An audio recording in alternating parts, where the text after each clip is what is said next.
ലഹരിക്കടത്ത സംഘവുമായി അടുത്ത ബന്ധം പുലർത്തിയ പോലീസുകാരന് സസ്പെൻഷൻ. മലപ്പുറം കോട്ടക്കൽ പോലീസ് സ്റ്റേഷനിലെ CPO ഗോവിന്ദ് രാജിനെയാണ് സസ്പെൻഡ് ചെയ്തത്. മലപ്പുറം SP-യുടേതാണ് ഈ നടപടി. MDMA-യുമായി കരിപ്പൂരിൽ പിടിയിലായ പ്രതികളുമായി ഇയാൾക്ക് ബന്ധമുണ്ടെന്ന് കണ്ടെത്തിയിരുന്നു. ലഹരി സംഘവുമായുള്ള ബന്ധത്തിന്റെ പേരിൽ കരിപ്പൂർ സ്റ്റേഷനിലെ CPO ധനേഷിനെ നേരത്തെ തന്നെ സസ്പെൻഡ് ചെയ്തിരുന്നു. സോണൽ കൃഷ്ണ ഈ വാർത്തയുടെ വിവരങ്ങൾ നൽകും. സോണൽ, അപ്പോൾ രണ്ട് പോലീസുകാരാണ് മലപ്പുറത്ത് മാത്രം ഈ ലഹരി സംഘങ്ങളുമായി ഉറ്റ ബന്ധം പുലർത്തിയിരുന്നത്.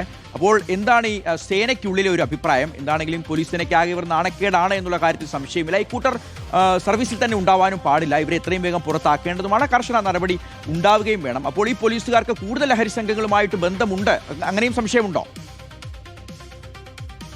കോട്ടക്കൽ സ്റ്റേഷനിലെ CPO ഗോവിന്ദ് രാജിനെ സസ്പെൻഡ് ചെയ്തതുമായി ബന്ധപ്പെട്ട വിഷയങ്ങളൊക്കെ തുടങ്ങുന്നത് കഴിഞ്ഞ ജനുവരിയിലാണ്. കരിപ്പൂരിലെ ഒരു ഔട്ട് ഹൗസിൽ വെച്ച് 40 ഗ്രാം MDMA-യുമായി 4 പേർ പിടിയിലാകുന്ന ഒരു സാഹചര്യം ഉണ്ടായിരുന്നു. അങ്ങനെ കരിപ്പൂർ പോലീസ് ഇതുമായി ബന്ധപ്പെട്ട് വിശദമായിട്ടുള്ള ഒരു അന്വേഷണം നടത്തുന്നു. ആ അന്വേഷണത്തിൽ ചില പോലീസ് ഉദ്യോഗസ്ഥർക്ക് ഇതുമായി ബന്ധപ്പെട്ട് ബന്ധമുണ്ട്, ഈ പ്രതികളുമായി ബന്ധമുണ്ട് എന്ന കണ്ടെത്തലിന്റെ പുറത്താണ് കൃത്യമായ നടപടിയുമായി സ്പെഷ്യൽ ബ്രാഞ്ച് ഉൾപ്പെടെ വരുന്നത്. അങ്ങനെ ആ സ്പെഷ്യൽ ബ്രാഞ്ചിന്റെ ഭാഗത്തു നിന്നും പോലീസിന്റെ ഭാഗത്തു നിന്നും കൃത്യമായൊരു അന്വേഷണം ഉണ്ടാക്കുന്നു. അങ്ങനെയാണ് ഈ ഗോവിന്ദ് രാജ് ഇതിൽ പ്രതിയായിട്ടുണ്ട് എന്നുള്ള കാര്യം കണ്ടെത്തുന്നത്. അതിന്റെ ഭാഗമായി ആ കരിപ്പൂരിൽ നിന്ന് ഇയാളെ കോട്ടക്കൽ സ്റ്റേഷനിലേക്ക് സ്ഥലം മാറ്റുന്ന സാഹചര്യം ഉണ്ടാകുന്നു.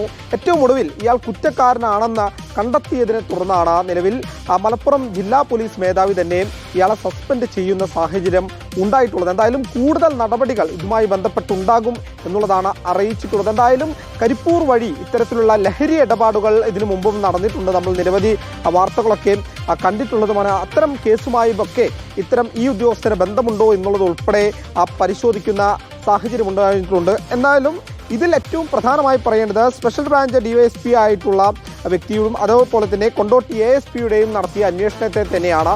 ഇവർ രണ്ടുപേരും കേന്ദ്രീകരിച്ച് നടത്തിയ അന്വേഷണത്തിലാണ് കൃത്യമായും ഈ ഗോവിന്ദ് രാജിലേക്ക് കൃത്യമായി അന്വേഷണ സംഘത്തിനെത്താൻ വേണ്ടി കഴിഞ്ഞിട്ടുള്ളത്. പലതരത്തിലുള്ള അട്ടിമറികൾ സംഭവിക്കാനിടയുണ്ട് എന്നുള്ള വിമർശനങ്ങൾ പല കോണുകളിൽ നിന്ന് ഈ കേസുമായി ബന്ധപ്പെട്ട് ഉയർന്നിരുന്നെങ്കിൽ പോലും കൃത്യമായി ഇയാൾ തന്നെയാണ് പ്രതിയെന്ന് ഏറ്റവും ഒടുവിൽ കണ്ടെത്താൻ വേണ്ടി കഴിഞ്ഞു എന്നുള്ളത് തന്നെയാണ് യാഥാർത്ഥ്യം. എന്തായാലും തുടർ നടപടിയും കൂടുതൽ ചോദ്യം ചെയ്തതിന് ശേഷം മാത്രമേ ഇതുമായി ബന്ധപ്പെട്ട കൂടുതൽ വിവരങ്ങളൊക്കെ ഇനി പുറത്തു വരാൻ സാഹചര്യം ഉണ്ടാവുകയുള്ളൂ. എന്തായാലും നിലവിൽ ഇയാളെ കേസുമായി ബന്ധപ്പെട്ട് സസ്പെൻഡ് ചെയ്തിരിക്കുന്നു എന്നുള്ളത് തന്നെയാണ് ഏറ്റവും പ്രധാനപ്പെട്ട കാര്യം.